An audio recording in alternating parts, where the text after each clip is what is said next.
Writing True Stories by Patti Miller, Part 1. Starting Out. Chapter 1. Exploring the Territory. Knowing our story will help us to know ourselves, others, the mystery of life, and the universe around us better than we had before. Robert Atkinson. What is it like for anyone to be in the world? This is a vast and private knowledge that each of us has, and a great mystery. No one else can really know what it is like for you to be here on the planet. Others could conceivably find out everything that has happened to you, your entire history, but they still could not know how you experienced being here. For me, this is the starting point for writing true stories, a desire to express how one experiences life, its shape, its texture, its atmosphere, and a consuming curiosity to know how other people experience it. Whether you want to write autobiography, memoir, travel narratives, personal essays, creative nonfiction, biography, or even edge towards the borderlands of fiction, this book will help you write true stories. You have experienced, been in the world, have known the joys and perhaps heartaches of life, faced challenges, had adventures, fulfilled dreams, witnessed change, made observations, whatever your achievements or trials. Your stories are worth writing. You may have worked as farmer or scientist, prime minister of office or office administrator, high school teacher or computer game designer. You may be famous, unemployed, disabled, wealthy. In every case, you have lived your own unique life. Experience of living and a desire to write are the starting points of writing your stories. It does not matter how old you are or whether you have done anything others consider extraordinary or not. Writing is first of all observation, and then putting the observation into words.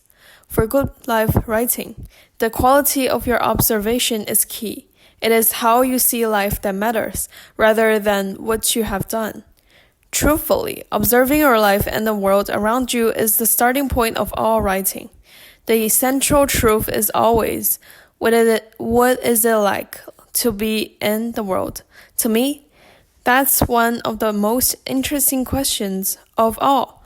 What childhood dream or perhaps dread leads you to this point in your life? What roads traveled or less traveled have you taken? What do you believe about yourself? Do you have a compass, and if so, what is it made of? Still, desire to express experiences in writing is, by itself, not enough. Life is made of days, but writing is made of words. Can one level of reality be transmuted into the other? Postmodernist thought argues that words can never represent life. They can only represent a parallel world of words, a world of signs. Words are not a window through which we can see reality. They are more like permanent contact lenses that construct the world we see according to the color and thickness of the lens.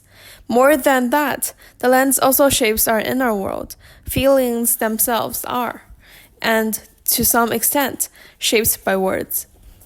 It is also impossible to imagine how we can experience the world without language, because we use words to imagine too. Still, acknowledging our lens, accepting that words will always form our experience, we can try to set down what we see through them and how. Subtopic: Defining the Territory. What is life writing? It is autobiography different from memoir? And what is the difference between memoir and memoirs? And creative fiction? Briefly defining the territory could be useful before heading off on the journey. Life writing is a general term that encompasses the broad territory of non-fiction writing on subjects of actual experience and observation. An umbrella term which includes autobiography, biography, memoir, memoirs, personal essay, travel, and sojourn writing, if it is pronounced like that. Autobiography is an account of a whole life, from one's origins to the present. It can include some family history, but concentrates on the individual life, exploring childhood experience, personal development, relationships, and career. Biography is an account of someone else's life, although it too can spread out at its edges to include elements of memoir. The biographer can become part of the story. Memoir is an aspect of a life shaped by any number of limitations, including time, place, topic, or theme. One can write a memoir of childhood, or of a year in Turkmenistan, or of a relationship with a parent. Travel and sojourn writing are also part of memoir, although they have some particular requirements of their own. The term memoirs has come to mean the reminiscences of the famous in relation to their public achievements. A general or a politician might write memoirs, and in them, we would expect insight into military campaigns or political machinations, rather than insight into their relationship with their mothers or other aspects of their private personalities. Personal essays explore ideas in a wide variety of areas: politics, psychology, everyday life. Using personal history to elaborate and illustrate the idea, they can also include facts, interviews, imagination, lists, whatever the essayist wants to use to develop his or her idea.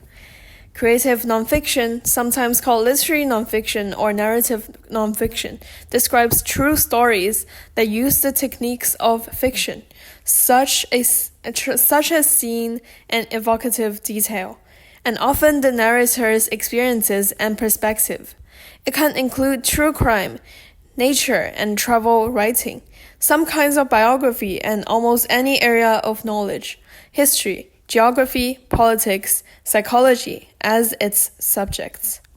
For you, the writer, the definitions and distinctions may not matter until your manuscript reaches the publisher, who will decide how to categorize it. Subtitle: The Reasons Why.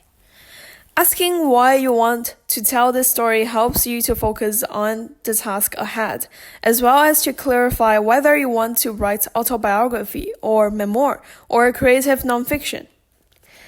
Subtopic: Lineage and social history.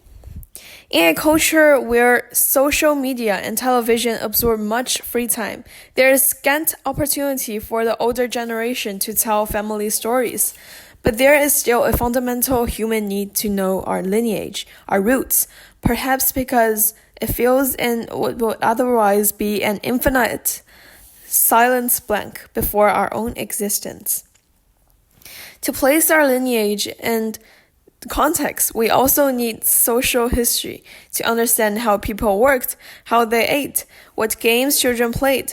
You have probably wished at some time that you knew what your grandparents or even your parents' lives were really like. This is your chance to speak to the future. Subtopic: Identity. Who are you in relation to your family, your community, your cultural background? Particularly when you have come from a community that has been oppressed or marginalized, you may be motivated by a desire to explore the identity of your people. Seeing what you are made of, your culture, your family history, can place your own life in a continuum of other lives and thereby create a sense of belonging. It can also help both writer and reader find their way. Subtopic: Healing. The need for healing can come in any time in a life. None of us is immune forever from suffering. It may be death, adoption, abuse, divorce, illness, or any other painful experience that jolts or even overturns your life. Because the experience disrupts all of your previous stories, there can be feelings of meaning, feelings of meaningless and disconnection, as well as pain and grief. Writing is a powerful way to weaving all the pieces of your life back together. The act of writing a sentence is an act of making connections and making meaning. The writer Karen Blixen said, "All sorrows can be born if you put them in a story." Subtopic Wisdom. Nearly everyone wants to share something of what they have learned from life. You may have sailed around the world on your own, lived in solitude in the bush, looked after your Down syndrome son, or fought in a war. You have learned something about yourself and what it is to be a human being, and that is always worth sharing. Subtopic Creativity. To explore in writing the experiences and themes of one's life is essentially a creative act. You may be interested in using the material of your life to write short stories, personal essays, or memoir. Exploring the creative possibilities of writing true stories is a return to the regenerative source of all literature. There is another motive that needs to be mentioned. Revenge is a motive not often confessed to, but it does at times show through on a page. A writer may feel bitter and want to punish those who have hurt them. Such motivations have an unpleasant way of distorting the writing. As a perceptive student once remarked on me, bitterness does not read well. These are some of the reasons why ordinary people write. Although the more I work with people writing their life story, the more I realize that there is no such category as ordinary. Every life, happy or tragic, famous or unknown, is extraordinary in its own way.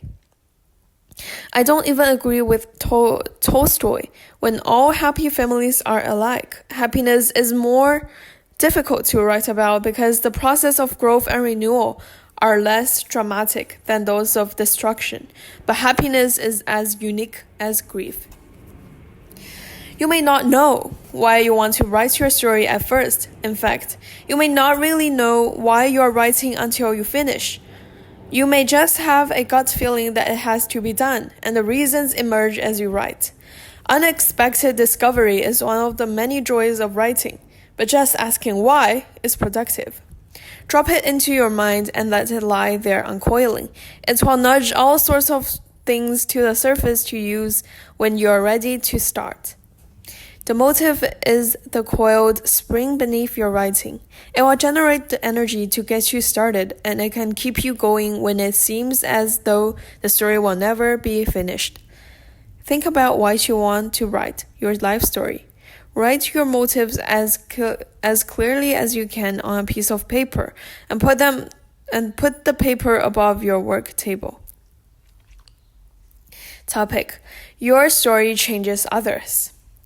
Before the American Civil War, an autobiography was published that changed the life of the nation.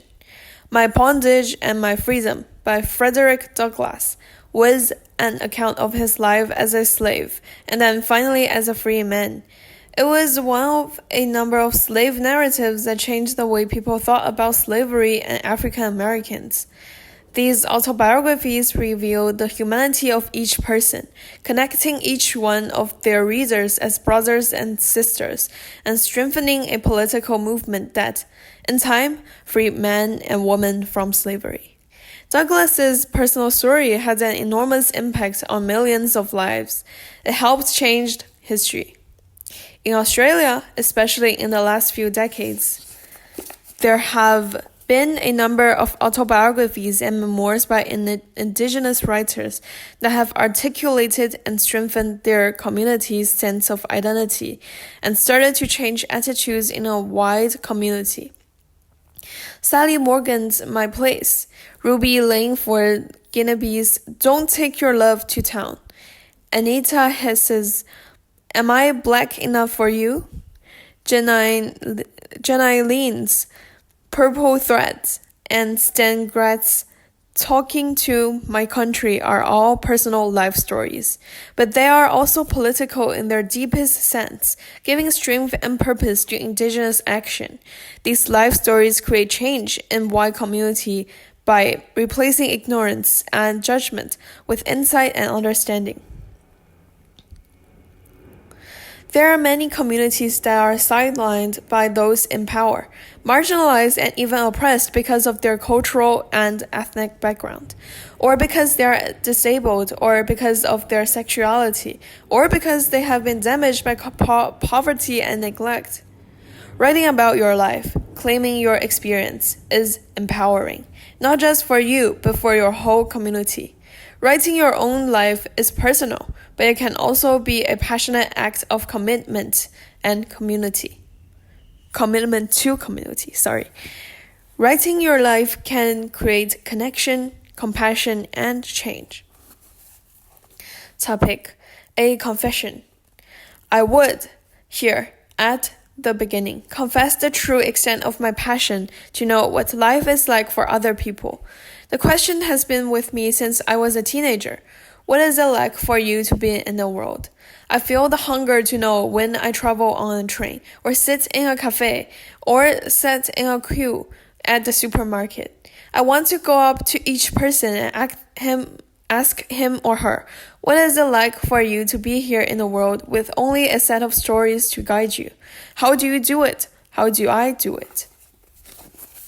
Life writing is a way of exploring that question.